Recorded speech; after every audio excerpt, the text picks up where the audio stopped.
وسلم یا صحابہ کوئی مر جاتا تو قرآن پڑھتے تھے یا کوئی افتتاح کے لیے قرآن پڑھتے تھے. کیا قرآن خوانی اور اصال ثواب سنت سے ثابت ہے؟ جی، قرآن خوانی اصال ثواب سنت سے ثابت ہے، لیکن میرے نبی کی سنت سے نہیں، انڈیا پاکستان کے مولویوں کی سنت سے.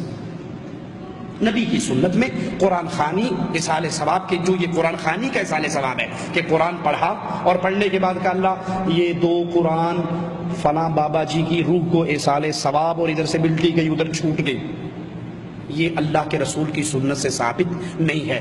کسی نے ایک سوال کیا، والدین کے انتقال کے بعد کیا اولاد قرآن پڑھ کر بخش سکتی ہے؟ کیا بخشنا صحیح ہے؟ ثواب ان تک پہنچ لہٰذا یہاں نماز کا تذکرہ بھی نہیں ہے، یہاں قرآن کا بھی نہیں ہے، تو قرآن پڑھ کر بخشنے کا ثواب بھی نہیں ملتا، نماز پڑھ کے بخشنے کا ثواب بھی نہیں ملتا. اس لیے لہٰذا اس کی کوئی دلیل چونکہ نہیں ملتی ہے.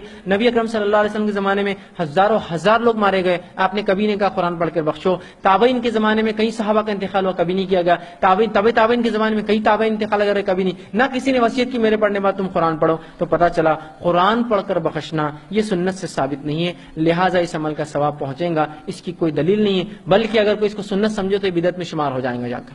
ٹھیک ہے، کیونکہ ایسی کوئی دلیل نہیں ہے. اگر ہوتی تو رسول اللہ پر صحابہ پڑھتے، صحابہ پر تابعین پڑھتے، تابعین پر تابعین پڑھتے اور دیگر اسلاف پڑھتے. کسی نے نہیں کیا، مطلب یہ عمل درست نہیں.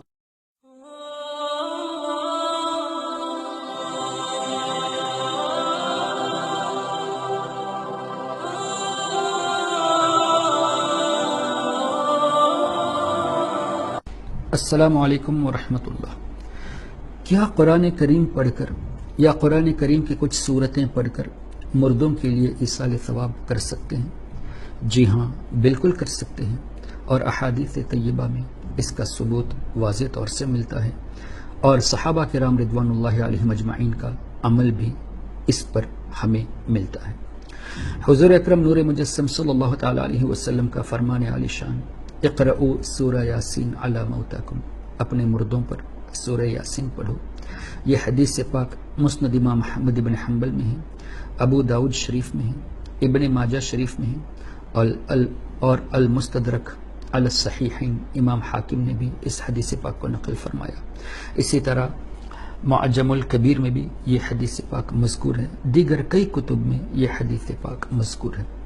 اور بھی حضور اکرم صلی اللہ تعالی علیہ وسلم کے فرمان، جیسا کہ میت کو دفنانے کے بعد سرہانے کی طرف سورہ بقرہ کی شروع کی آیات الف لام میم سے لے کر اولئک علی ھدی من ربہم واولئک ھم المفلحون، اور 35 کی طرف آمن الرسول سے لے کر سورہ بقرہ کے آخر تک پڑھنے کا تذکرہ حدیث پاک میں ملتا ہے. اور صحابہ کرام نے بھی فرمایا ہے کہ اس طرح کیا جائے. صحابہ کرام رضوان اللہ علیہم اجمعین کی پریکٹسز میں اس پر ملتی ہے. دیگر احادیث بھی اس سلسلے میں ہیں، جیسا کہ سیدنا علی المرتضی رضی اللہ تبارک و تعالی عنہ کا فرمان، جو ملا علی قاری رحمۃ اللہ تعالی علیہ نے مرقات میں، اور اسی طرح سیدنا امام جلال الدین سیوطی شافعی رضی اللہ تعالی عنہ نے شرح الصدور میں بھی تحریر فرمایا کہ جب تم قبرستان سے گزرو تو 11 مرتبہ سورہ اخلاص پڑھو، اور اس کا ثواب جتنے مردے اس قبرستان میں ہیں سب پر ایصال کرو، تو اللہ تبارک و تعالی جتنے مردے ہیں ان سب کو 11 قل هو اللہ شریف کا ثواب عطا فرمائے گا. اسی طرح ملا علی قاری رحمۃ اللہ تعالی علیہ نے اپنی مرقات میں یہ بھی تحریر فرمایا کہ انصار کا یہ معمول تھا کہ ان کے درمیان کوئی جنازہ ہوتا تو وہ قبر پر جاتے اور قرآن کریم کی تلاوت فرماتے. اللہ اکبر. جو لوگ اس کا انکار کرتے ہیں ان کے پاس کوئی ایسی دلیل نہیں جس سے یہ ثابت ہو کہ قرآن پڑھنا منع ہے، یا سورہ یاسین شریف پڑھنا منع ہے، یا سورہ فاتحہ شریف پڑھنا منع ہے. یہ بدعات کہتے ہیں، ہر چیز پر بدعت بدعت کے نعرے لگا کر خود بھی اچھے اعمال سے دور ہیں، دوسروں کو بھی اچھے اعمال سے دور کرتے ہیں.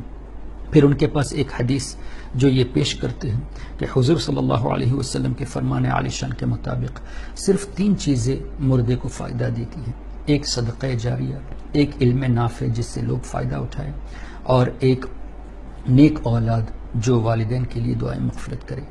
اس حدیث سے بھی ہمارا موقف ثابت ہوتا ہے چونکہ وہابی یہ بولتا ہے مگر سمجھتا نہیں.